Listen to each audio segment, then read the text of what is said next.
नमस्कार साथियों, स्वागत है आपका एक्सपीरियंस इंस्टीट्यूट पे। मैं हूं दीपक बघेल, आप है मेरे साथ क्लास 12th में ज्योग्राफी पे चर्चा करने के लिए। साथियों, हम चैप्टर 1 पढ़ रहे थे जिसमें हम पढ़ चुके हैं कुछ विचारधाराओं के बारे में, जैसे कि संभववाद विचारधारा हमने पढ़ ली है, पर्यावरणीय निश्चयवाद विचारधारा पढ़ ली है।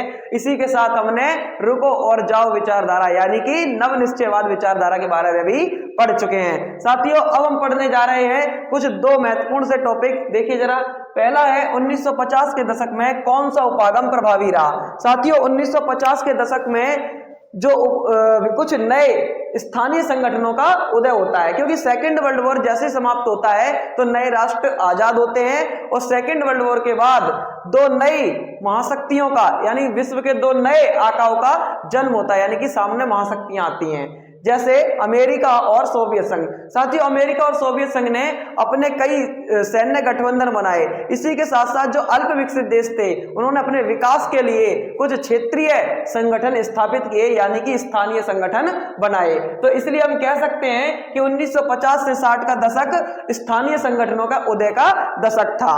इसी के साथ साथ इसी दौरान कंप्यूटर युग और सांख्यिकीय गतिविधियों का भी प्रयोग होना शुरू हो गया था।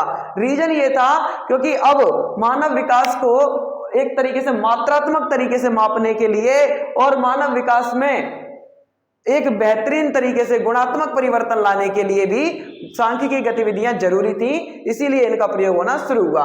मानचित्र विधियों का भी प्रयोग होना शुरू होता है, क्योंकि दोनों ही देश ये चाहते थे कि उनकी मारक क्षमता उसके शत्रु के कितने निकट है, यानी कि इसलिए उन्होंने सामरिक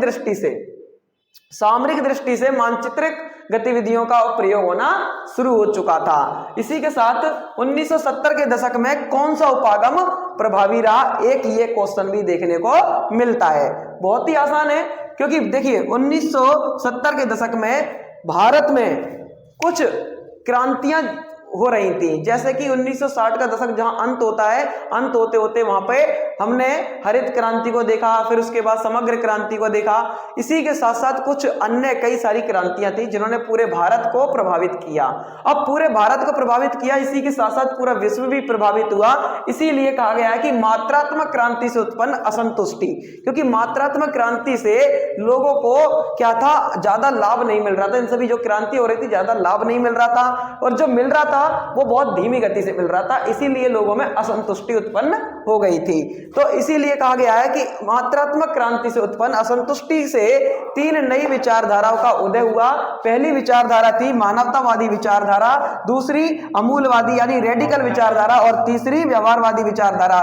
साथियों, अब हम इसे शब्दों में पिरो के समझते हैं और इन्हें शब्दों में लिखते हैं। ठीक है जी, चलिए साथियों, अब हम जानते हैं कि इन तीन विचारधाराओं ने यानी इन विचारधाराओं पे कौन कौन सा इन्होंने विचार प्रकट किया है। देखिए जरा, तो देखिए मानवतावादी जो विचारधारा है इसे हम कल्याणपरक विचारधारा भी कहते हैं। कल्याणपरक यानी कि ये मनुष्य के कल्याण से संबंधित है ना, यानी इसका संबंध मनुष्य के कल्याण के विभिन्न पक्षों से है। इसमें आधारभूत सुविधाओं जैसे भोजन, स्वास्थ्य, आवास, शिक्षा, शुद्ध पेयजल तथा वस्त्र आदि सभी सुविधाओं की पूर्ति पर बल दिया गया है। यानी कि वह देश जो अपना विकास अच्छे से करना चाहता है तो वहां की सरकार को ये सारी सुविधाएं सभी वर्ग के लोगों को उपलब्ध करानी होंगी, तभी मानव का विकास बेहतर तरीके से हो सकता है। इसी के साथ साथ एक विचारधारा और है जिसका नाम है अमूलवादी विचारधारा।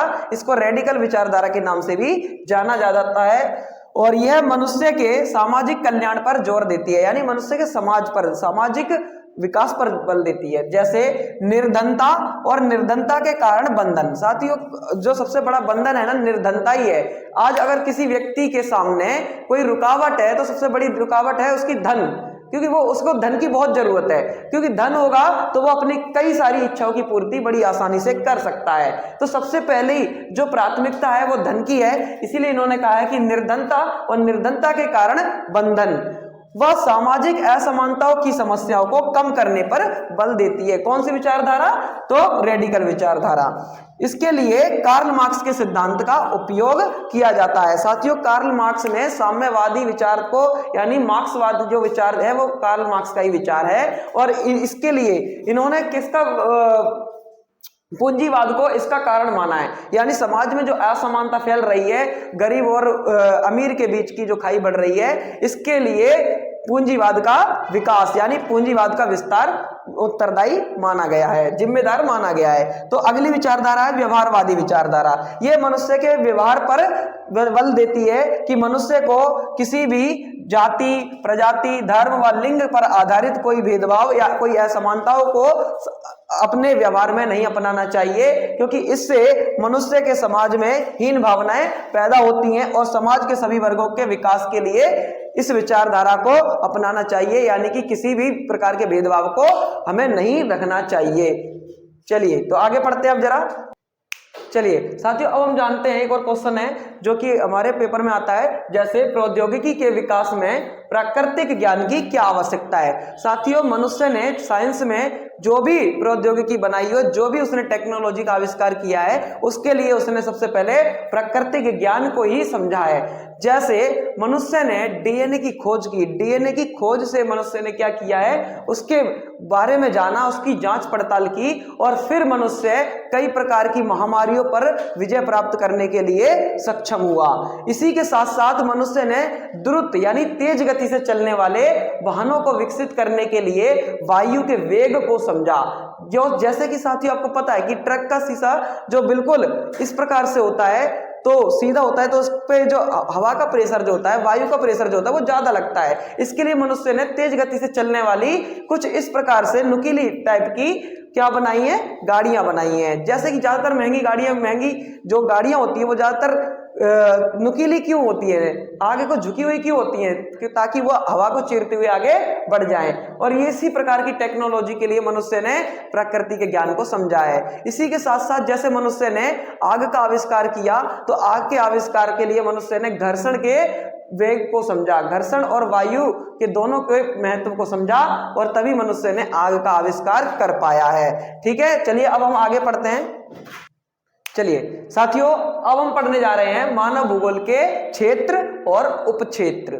देखिए जरा साथियों, मानव भूगोल की जो कुछ शाखाएं हैं, है ना, कुछ उसकी ब्रांचेस हैं, तो उनके नाम है सामाजिक भूगोल, राजनीतिक भूगोल, आर्थिक भूगोल, इसके अलावा और भी हैं, लेकिन ज्यादातर आपके पेपर में यही तीनों में से पूछे जाते हैं। जब आपसे पूछा जाए मानव भूगोल के क्षेत्र कौन से हैं या मानव भूगोल की शाखाएं कौन सी हैं, तब आपको इनके नाम बताने हैं। और इसी प्रकार से मानव भूगोल के कुछ उपक्षेत्र हैं, यानी कि मानव भूगोल के उपक्षेत्र कौन से हैं, ये हैं। और अब इन सामाजिक भूगोल के हम शाखाओं की बात करें तो सामाजिक भूगोल की शाखा है व्यवहारवादी भूगोल, सांस्कृतिक भूगोल, लिंग भूगोल, ऐतिहासिक भूगोल। इसके अलावा राजनीतिक भूगोल की भी कुछ शाखाएं हैं, सैन्य और निर्वाचन भूगोल, यानी सैन्य तथा निर्वाचन भूगोल।